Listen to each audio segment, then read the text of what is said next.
नमस्कार दोस्तों, हमारी आज की कहानी का नाम है सहानुभूति। सुबह सुबह राशि जब सोकर उठी तो उसे अपनी तबीयत कुछ सही नहीं लग रही थी।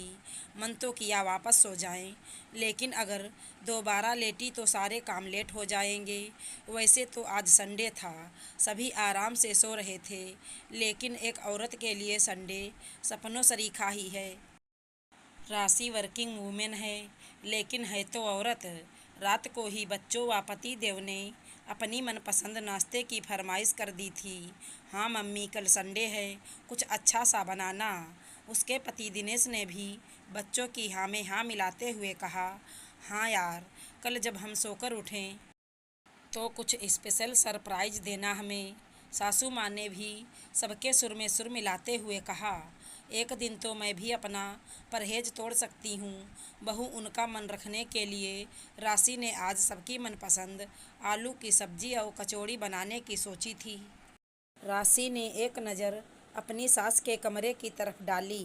कमरा खाली था, यानी कि वो सैर के लिए जा चुकी थी। किसी तरह राशि हिम्मत बटोर फ्रेश होने के लिए बाथरूम की तरफ बढ़ी, लेकिन अचानक चक्कर खा धड़ाम से गिर गई। आवाज़ सुन बच्चे व उसका पति दौड़े दौड़े आए और उसे पकड़ जल्दी से उठा सोफे पर लिटाया। दोनों बच्चे अपनी माँ की हालत देख थोड़ा घबरा गए थे। दिनेश ने उसका माथा व हाथ छूकर देखते ही कहा, राशि तुम्हें तो तेज बुखार है। क्या यार, बुखार था तो उठने की क्या ज़रूरत थी, चोट लग जाती तो। इतनी देर में उसकी बेटी थर्मामीटर ले आई और राशि का टेम्परेचर किया। मम्मी, आपको तो 102 बुखार है। आज आप बिल्कुल भी बिस्तर से नहीं हिलोगे, बस आराम करो। थोड़ी देर में राशि की सास भी आ गई। जब उन्हें पता चला तो वो भी सबकी हाँ में हाँ मिलाते हुए बोली, हाँ बहू, तू आराम कर, काम की चिंता मत कर, मैं सब संभाल लूँगी। राशि की बेटी जल्दी से उसके लिए चाय व टोस्ट बनाकर ले आई। इच्छा ना होने पर भी सबने राशि को बड़ी मान मनुहार कर खिलाया और उसके बाद दवाई देकर लिटा दिया। बुखार की वजह से दवाई लेते ही राशि को नींद आ गई। दोपहर में उसकी सास की आवाज़ से उसकी आँख खुली। ले बहू, खिचड़ी खाकर बता कैसी बनी है। वैसे जब से तू आई है मेरा खाना बनाना छूट ही गया है। समझ ही नहीं आ रहा था रसोई में कौन सा सामान कहाँ रखा है। राशि कुछ नहीं बोली और उसने किसी तरह 2-4 चम्मच खिचड़ी खाई। तभी बच्चे व पति अंदर आए और मुस्कुराते हुए बोले, और पत्नी साहिबा, अब कैसी तबीयत है आपकी? पहले से बेहतर है। राशि मुस्कुराते हुए बोली, चलो अच्छी बात है।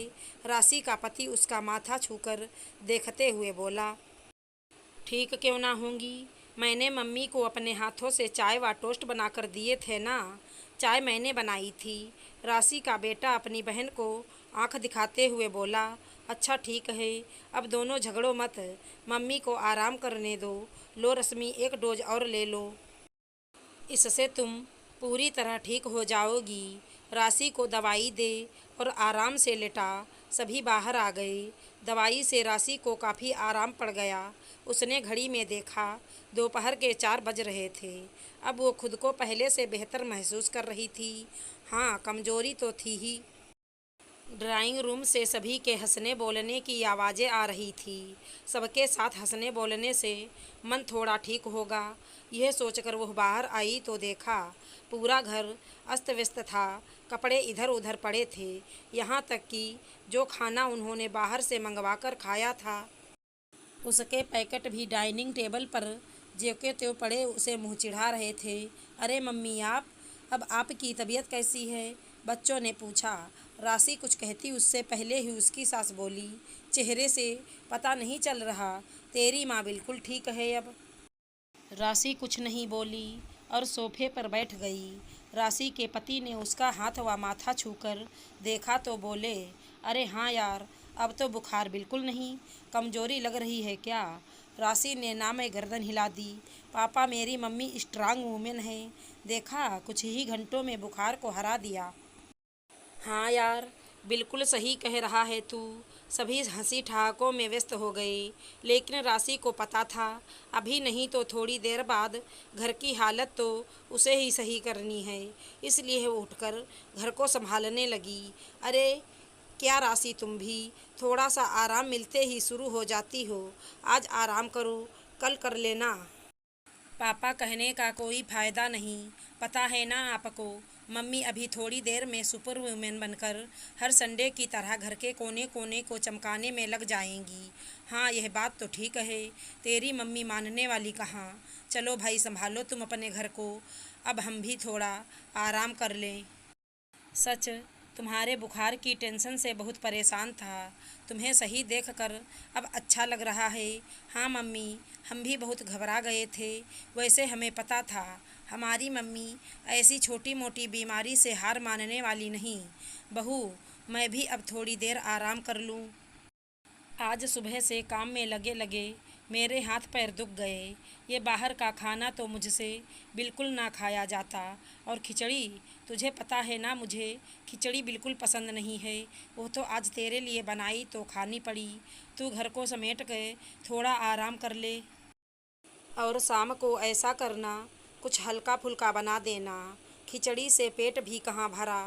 दाल चावल बना देना, दाल तेरे लिए भी ठीक रहेगी। ठीक है मम्मी, आप आराम करो। राशि अनमने मन से बोली। यार, दाल चावल के साथ एक सूखी सब्जी और 2-4 चपाती भी बना लेना। तुम्हें पता है ना, मेरा चावल से पेट नहीं भरता। राशि का पति उससे मनुहार करते हुए बोला। राशि ने हाँ में सिर हिला दिया। फिर बच्चों की ओर देखा। बच्चे बोले, मम्मी हमारी कोई फरमाइश नहीं, जो आप बनाओगे वही हम खा लेंगे। हाँ, अगर सूखी सब्जी बना रहे हो तो पनीर भुर्जी भी बना लेना, हमें भी लगेगा कि आज संडे था। कहकर दोनों बच्चे टीवी देखने में व्यस्त हो गए। पतिदेव और सासू माँ आराम करने में। राशि घर को समेटते हुए बस यही सोच रही थी कि पूरा दिन घर को देने वाली, परिवार के हर सदस्य का सुख दुख का पूरा ध्यान रखने वाली, उनकी तीमारदारी में पूरी पूरी रात जाग कर निकाल देने वाली हम औरतों को उसी परिवार से किसी सहयोग की अपेक्षा तो दूर, हमारी बीमारी भी उन्हें कितनी भारी लगने लगती है। जहाँ परिवार में किसी की हल्की सी छींक भी सहानुभूति का कारण बन कई दिनों का आराम मांगती है, कि वो दवाई की 1-2 खुराक खाते ही जल्द से जल्द भली चंगी हो, खड़ी हो, फिर से घर बार संभाल ले। हम औरतों की बड़ी से बड़ी बीमारी भी कुछ घंटों की सहानुभूति की अधिकारी ही होती है। आशा करती हूँ हमारी कहानी अच्छी लगी होगी। धन्यवाद दोस्तों।